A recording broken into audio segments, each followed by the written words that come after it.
All right, the City of Johannesburg has announced that the cause of the deadly explosion last month was methane gas. Now, the blast ripped apart a stretch of Lillian Ngoyi Street, formerly Bree Street, sending taxis, vehicles and pedestrians flying. One person was killed, 48 people were injured. The City of Johannesburg says it will cost an estimated 178 million rand to repair the damage. City Manager Floyd Brink says the upgrading of the tunnels and infrastructure in the CBD will be conducted according to current international standards to avoid future incidents of the same nature. For some analysis, we are joined virtually by Doctor Rodney Khangale, a senior lecturer in the Department of Chemical Engineering Technology at the University of Johannesburg. Thank you so much, Doctor. Thanks very, very much for your time. Thank you, Lillian, for the invitation, and good morning to your listeners. So the explosion which rocked Lillian Ngoyi, formerly Bree Street, in the Johannesburg CBD has now been confirmed. We know that it was methane gas that caused it. Does methane gas have the capability to cause this much destruction? Perhaps you want to give us sort of a basic 101 on methane gas. Yeah, methane can cause, basically almost any gas can cause such a disaster. But one thing that is so interesting about methane, methane is one of the hydrocarbons. It's basically a fuel. It is combustible. It can even cause a fire. But in the incidents which happened in Johannesburg, it was so interesting to see that there was no fire. But of course, that can also be influenced by the concentration of that gas. If the concentration is too low, it might not lead to fire. But then again, the other thing which plays a very critical role is the pressure at which that gas is being transported at. So normally, for one to see such an incident similar to what happened in the Bree Street, you would assume that the gas was transported at probably a higher pressure. But then some details which emerged from the briefing yesterday was that there was actually, they are saying that there wasn't any pipe that actually ruptured before the incident. Then one wonder what could actually have triggered that explosion. Was whoever that was transporting that methane, were they actually transporting it at a pressure which probably the pipe which was transporting that gas could not withstand, probably a higher pressure than what the material of construction of that pipe could withstand. The other interesting thing in this story, Lian, is that one would expect that the line was probably 100% methane, or basically was transporting solely methane. So the concentration in a case of such an explosion, you would expect it to be actually significantly higher. And normally methane would it might not cause fire if the concentration is less than 15 to 17%. In terms of because you've got a lot of air in the atmosphere. But then again, should it come into contact with oxygen, there's a reaction called combustion which takes place. So that actually would lead to a fire, most likely. The big thing is that we still sort of haven't really, or the city hasn't really identified the actual possible source of where this gas came from. They're given three possible origins that it could be, and again, these are possible, they're not the real thing. The one is a slow leak of natural ingress into the tunnel. That's one they gave. Methane gas originating from downstream outfall sewage systems, that's west of the incident site, or methane gas from underlying geological layers that escape to the surface due to seismic action. What, in your professional opinion, do you think, from those that were given to us, what do you actually think the source may very well be? Yeah, it's very difficult to say, but to say that there was a small leak, I tend not to believe it, because a small leak, I would assume that if methane has been actually leaking for quite some time, and the leak is so small or so small, like you would assume that it will get diluted easily, and its impact might not be that much. And also, as I indicated, pressure also plays a very critical role in this. If it is at low pressure, you wouldn't expect it to cause such a damage. So the only explanation for one for that gas to cause such a damage is that it was probably at a very high pressure. And the other thing which is so interesting here is that the source is not known at this stage. That is about over 2 weeks later. Yeah. And that could actually raise a lot of questions. That do the city really even have the blueprint or do they have an idea of everything that is actually happening underground in that vicinity? Because I remember in their previous briefing they mentioned that the city officials were shocked to find out that there was an old pipe. Actually, at the time they told us that it belonged to the city. It's an old pipe which was supposed to be inactive, and then they were shocked to find out that it was still active. Probably somebody who is not authorized to operate that pipe, and definitely not authorized to transport methane. Because if it was somebody that they were aware of, the person they would know or easily locate where the source is, because if we know who actually transport methane in that area, it is easy for us to trace it back to that person. So to me, it looked like there isn't much information in the public domain, and there's still some sketchy details as to like which can actually help us understand what could have actually happened and actually trace the source. Because how do you explain the fact that there was a pipe that nobody in the city knew about, which was actually releasing methane? To my understanding, I stand to be corrected though, it seems like Egoli Gas is the only company that is legally operating there.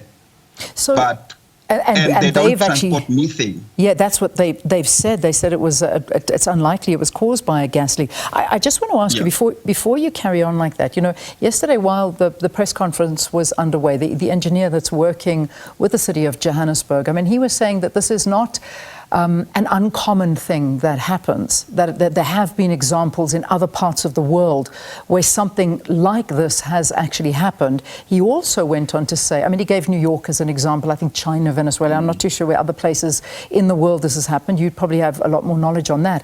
And also saying that it could also have been there was a bit of seismic activity that happened that exact same day, and that may have caused it as well. These reasons that we're being given, I mean, I don't know. I mean, are they good enough? I mean, are we satisfied with what we're hearing so far?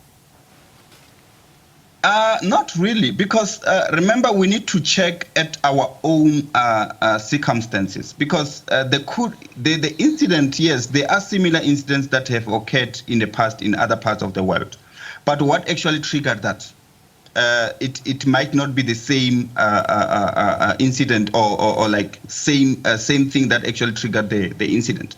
So I think when we do the comparison, the officials need to actually evaluate the situation as it is, to say, yes, there might have been similar. We can obviously draw from what actually happened in the past, but we need to have something that probably is common, and then we can just use that to support some of the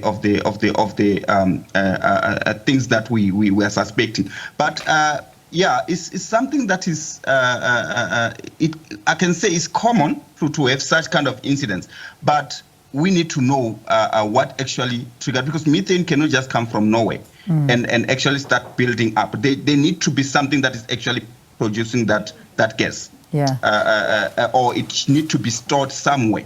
So if we don't have such in our own circumstance or in our own area, then we cannot just assume that just because it happened in another area and that was actually without having similar setup as that area. I think it might be premature for us to actually think that this is something that commonly happened because of what has happened maybe in other parts of the world. What about the key thing here is the seismic activity that we have been experienced in Joburg. Would that play any role? They did speak to something, as I mentioned earlier, that there was a bit of seismic activity on the day, and we all did sort of feel, I think it was the week before, I'm not sure, but where there was some kind of seismic activity here in Joburg.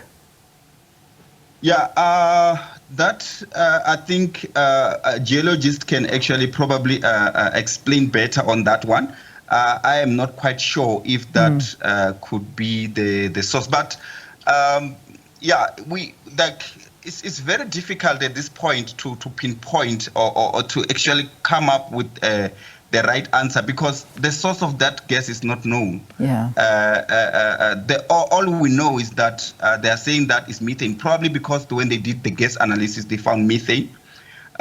It could be anything. I mean, the fact that they don't have a proper record of, or it seems like they don't have proper record of all gases which are transported underground. I mean, the fact that they discovered a gas pipe that they were not aware of, that could not eliminate, or that could give us a reason enough to believe that there could be some other activities that they might not be aware of. Yeah. And also, as I indicated earlier, if you are aware of everything that is happening in the area, you should know who is actually transporting methane in the area. Yeah. And in my knowledge, all those underground pipes, if this explosion really come from the underground pipe, they should be regulated one way or the other. Yeah. And how do you regulate something that you are not even aware that it exists? So that actually raises a lot of concern.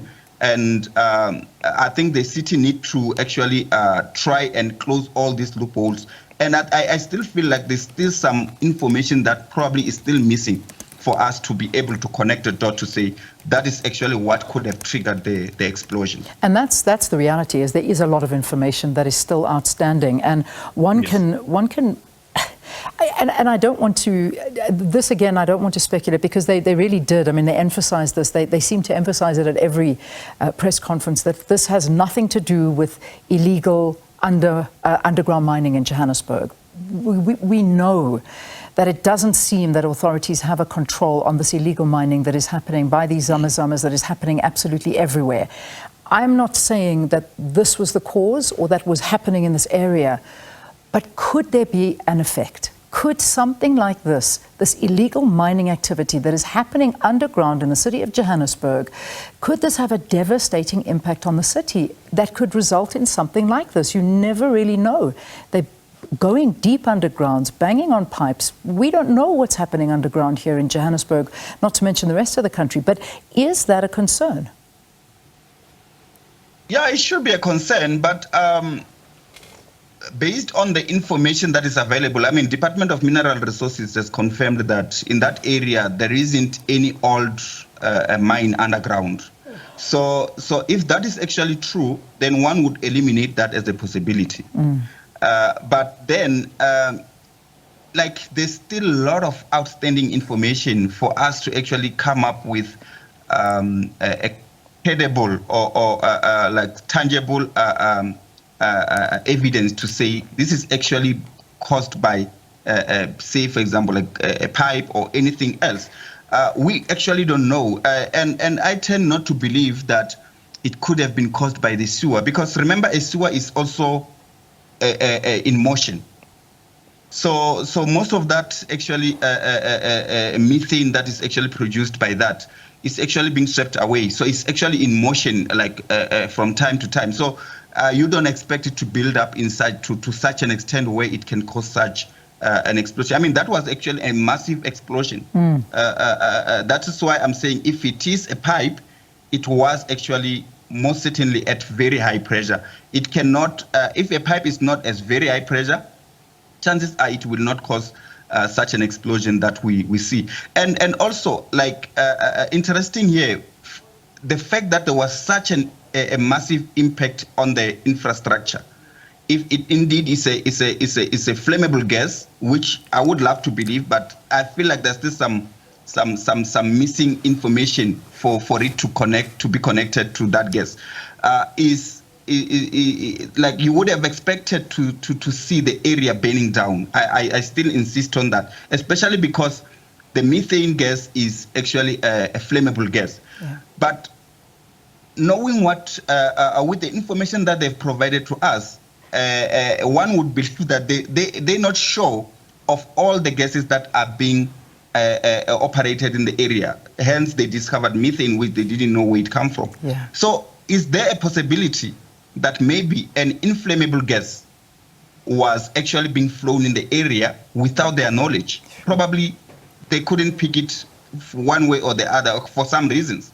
So if indeed it's a gas, but like with the information available, it's very hard to believe it could have been caused by one of the pipes, but you cannot rule out that possibility. No, not at all. And, yes, especially when with the information that they give us, which suggests that they might not even know what actually they don't know what the caused source. They don't. The explosion. At the same time, there is some information which seem to suggest that there are some activities that the authorities might not be aware of. Hence, they told us that they discovered a methane gas, which, from the best of my knowledge, the company that is supposed to be legally operating there is not pumping methane or transporting methane. So where does the methane come from? That is why it's so difficult for them to even come to a solution. That in itself is a travesty for the city to actually not know the source, and the fact that there's methane gas in that area. Do they actually have control over the City of Johannesburg? And that really, really is something that residents should be concerned about. Very quickly and finally, do you think the area is safe? I mean, would you sort of say, well, you know, it's over, it's done. We don't know the source. We kind of know that it was methane gas. It is a gas explosion. We don't know. We're still trying to figure that out. I mean, would you open this area? Would you allow people to operate as normal? Not really. I think I would. It will seem, or it seems like the area is not actually safe because there could be a possibility of another explosion. The fact that they don't know where the methane comes from, it says it all. There could be more things that are being transported that they are not even aware of. There could be, like, that is why I'm saying one would think that they might not even have the blueprint of, like the plan of the whole city. They might have a plan of some of the areas, but the fact that there are some other, like they discovered a pipe that they didn't know, which was running underground, it suggests that they probably don't even know about everything that is happening. So they cannot guarantee that the area is safe if they are not aware of all the activities that are happening in the area. Yeah. Somebody could be transporting something that they are not even aware of at this point. And the fact that they are not regulated, they might not abide by the regulations or like certain standards that they need to meet. I mean, the fact that they're not regulated, they might not be bothered by that. The only thing that they might be interested in is the end result. Yeah. So that on its own actually makes one to wonder if we are indeed safe. And I would tend to believe that, anything can happen. There could be another explosion in the future. Yeah. I would not be surprised if it happened because the city does not seem to know every activity that is happening in the city. All right, Doctor, we got to leave it there. Dr. Rodney Khangale, thank you for talking to us. Dr. Khangale is a senior lecturer in the Department of Chemical Engineering Technology at the University of Johannesburg, speaking about the city of Joburg's deadly explosion last month and what we know to date and what we still don't know.